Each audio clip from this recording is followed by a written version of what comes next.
किसी ने बड़े कमाल की बात कही है कि इस दुनिया के लिए आप सिर्फ एक व्यक्ति हैं, लेकिन अपने परिवार के लिए आप पूरी की पूरी दुनिया हैं। हाय गाइस, मेरा नाम है आरजे कार्तिक और आपके लिए एक छोटी सी कहानी।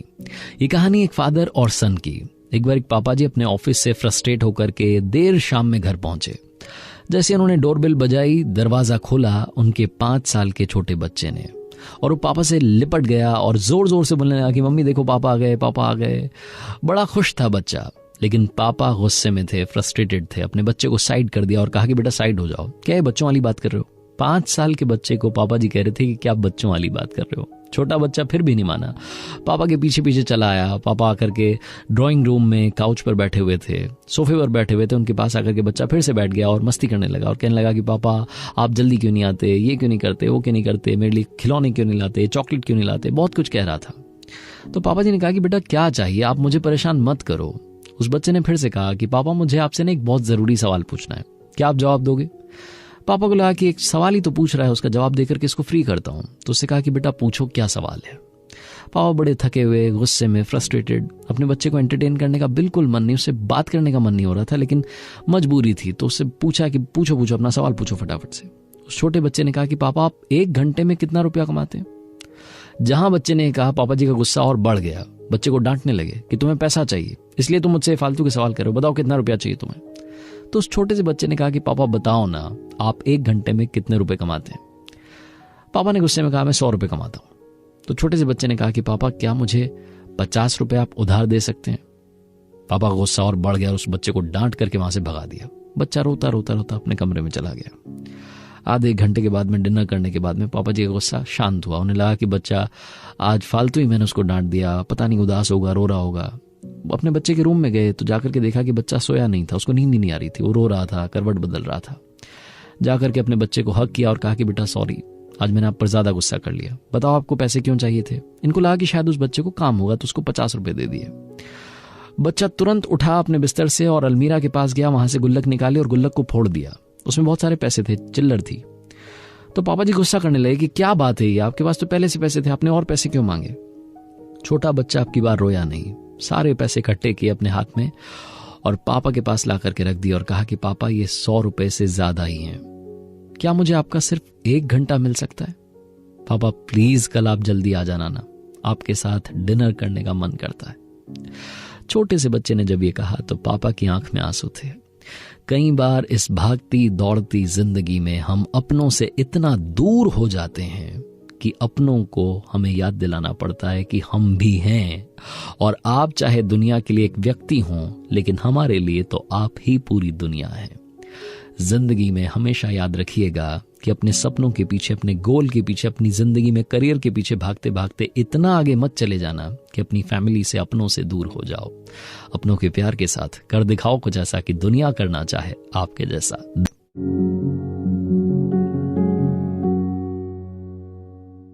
किसी ने बड़े कमाल की बात कही है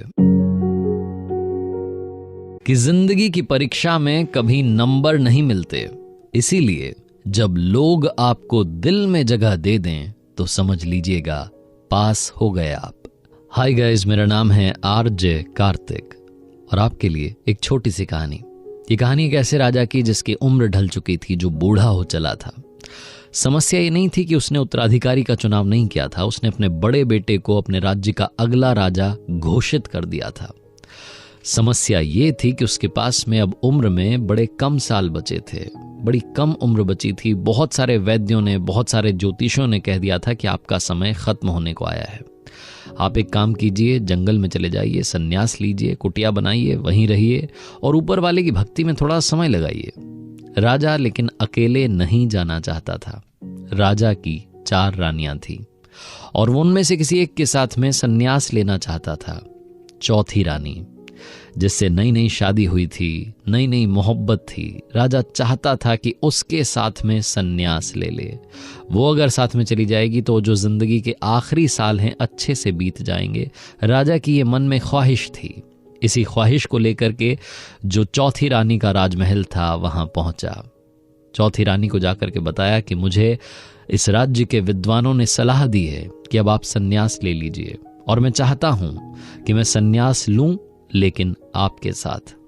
चौथी रानी ने उसी वक्त, उसी लम्हे में राजा को मना कर दिया, साफ साफ मना कर दिया कि राजा साहब आपके साथ नहीं आ सकती। राजा को मन ही मन बड़ा बुरा लग रहा था कि इससे बहुत ज्यादा मोहब्बत की, बाकी 3 रानियों को छोड़कर के इससे प्यार किया, और आज जब मैंने कुछ चाहा तो इसने मुझे साफ साफ मना कर दिया। उस चौथी रानी की ख्वाहिश पूरी करने में राजा ने कोई कमी नहीं रखी थी। उसके पास में हार ही हार थे, सारे जवाहरात थे, दुनिया का ऐसा कोई नगीना नहीं जो उसके पास नहीं था, लेकिन उस रानी ने साफ साफ मना कर दिया।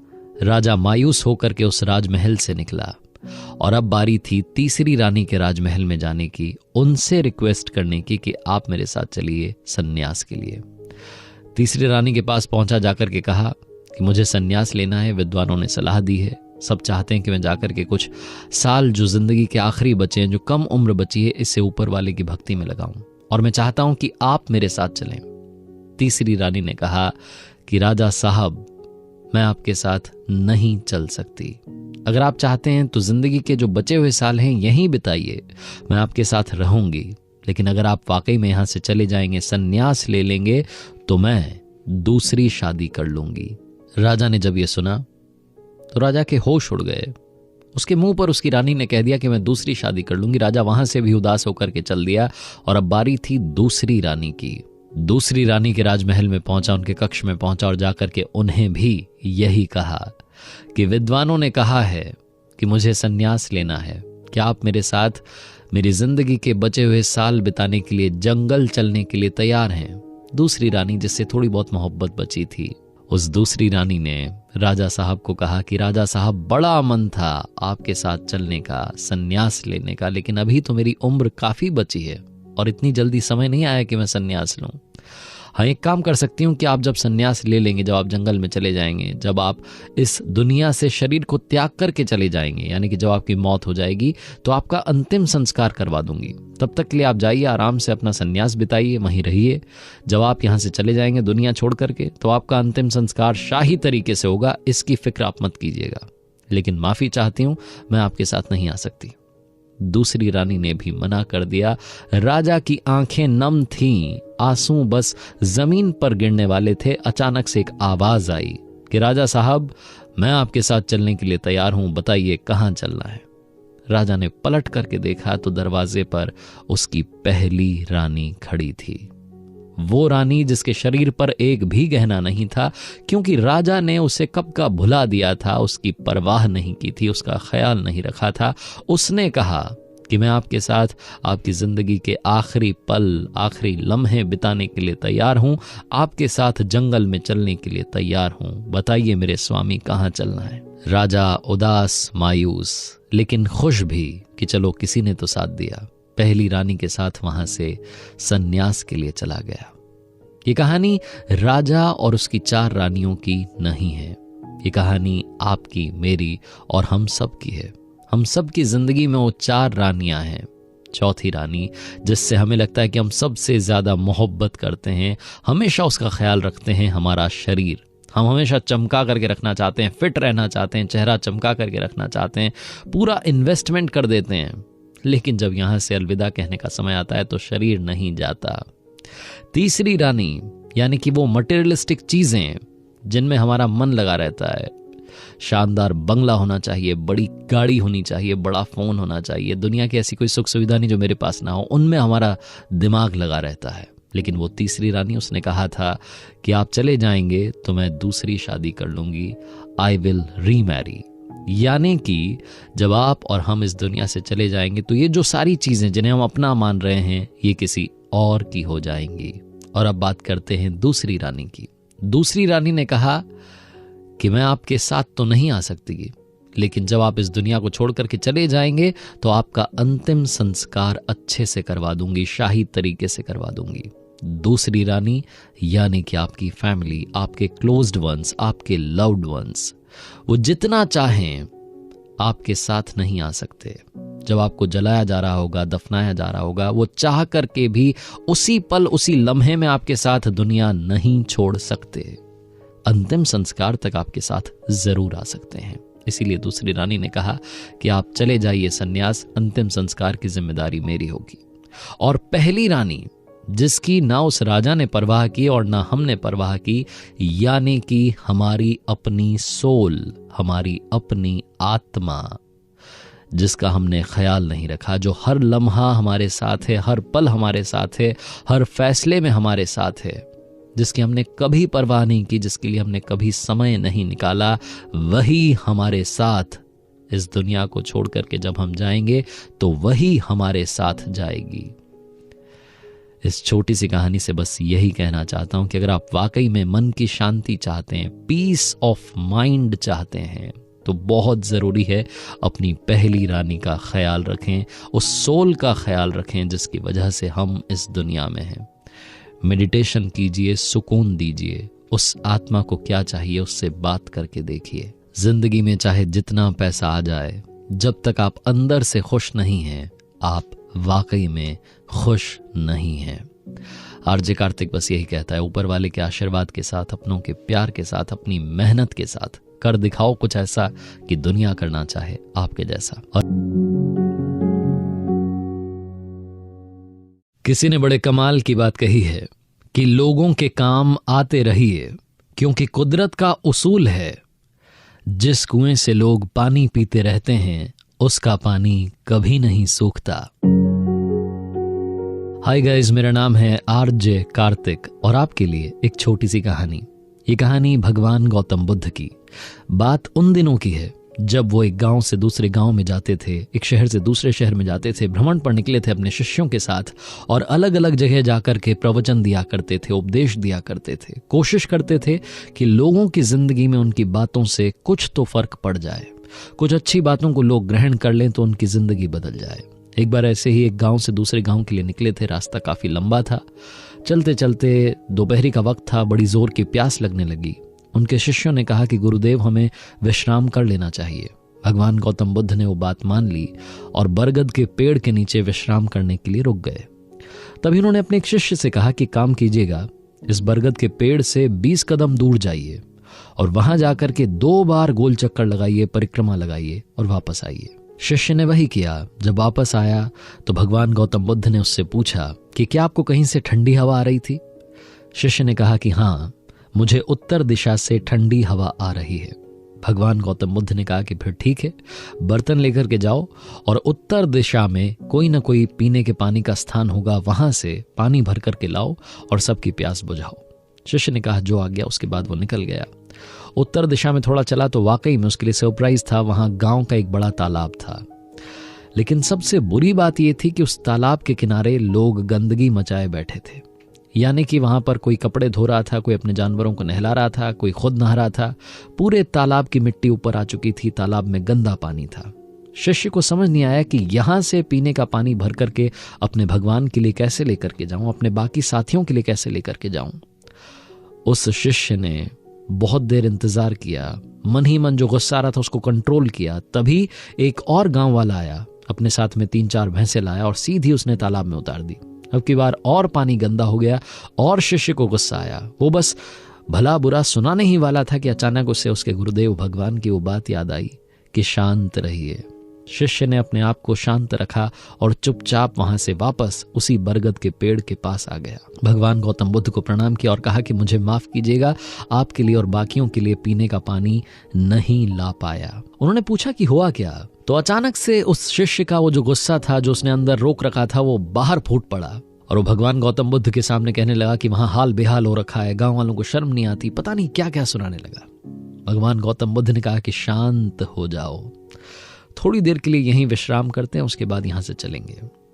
3-4 घंटे वहां रुके। उसके बाद फिर से भगवान गौतम बुद्ध ने अपने उसी शिष्य से कहा कि बर्तन लेकर के जाओ, उसी उत्तर दिशा में जाओ जहां तुम्हें तालाब मिला था, वहां से पीने का पानी भर कर लाओ और अब की बार सबको पानी पिलाओ। शिष्य ने सोचा कि क्या अजीब बात है, अभी तो बताया कि वहां पानी गंदा है, लेकिन भगवान ने मान ही नहीं रहे, अब इनका आदेश मानना पड़ेगा। चुपचाप चला गया। और अब की बार उसके लिए बड़ा सरप्राइज ये था कि अब की बार तालाब में पानी निर्मल था, स्वच्छ था, पीने लायक था, सारी गंदगी गायब थी। पीने का पानी उस बर्तन में भरा, वापस आया, सबको पानी पिलाया और फिर आखिरी में भगवान से पूछा कि मुझे बताइए कि यह चमत्कार कैसे हुआ, वहां तो पानी गंदा था, अचानक से साफ कैसे हुआ। भगवान गौतम बुद्ध ने अपने उस शिष्य को जो कहा, ध्यान से सुनिएगा। उन्होंने कहा कि बस कुछ नहीं हुआ। हमने थोड़ा सा वक्त उस तालाब को दिया और उसकी सारी गंदगी, सारी मिट्टी नीचे बैठ गई और पानी तो पहले भी साफ था, तुम्हें फिर से साफ दिखाई देने लगा। उसके बाद में जो भगवान गौतम बुद्ध ने अपने शिष्यों से कहा, ध्यान से फिर से सुनिए, क्योंकि ये बात आपकी हमारी जिंदगी से जुड़ी है। ये कहानी तालाब, पानी उस शिष्य की नहीं है, आपकी हमारी है। हमारे दिमाग में भी कई बार जब नेगेटिविटी हावी हो जाती है, नकारात्मकता हमारे ऊपर हावी हो जाती है, तब हम समझ नहीं पाते कि क्या करें, अपने दिमाग को शांत कैसे रखें।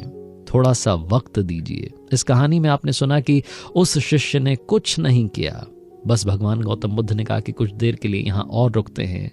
थोड़ा सा समय दिया, अपने आप चीजें ठीक हो गईं। अगर आपको लगता है कि कभी आपको किसी पर गुस्सा आ रहा है, आप उसको सुनाना चाहते हैं, कुछ कहना चाहते हैं, थोड़ा सा वक्त दीजिए। थोड़े से वक्त के बाद आपको ही लगेगा कि कुछ कहने की जरूरत नहीं थी। आपके माइंड में कभी कभी नेगेटिविटी हावी हो जाती है, थोड़ा सा वक्त देंगे तो वो गंदगी नीचे बैठ जाएगी और माइंड में फिर से पॉजिटिविटी हावी हो जाएगी, उसका परसेंटेज बढ़ जाएगा।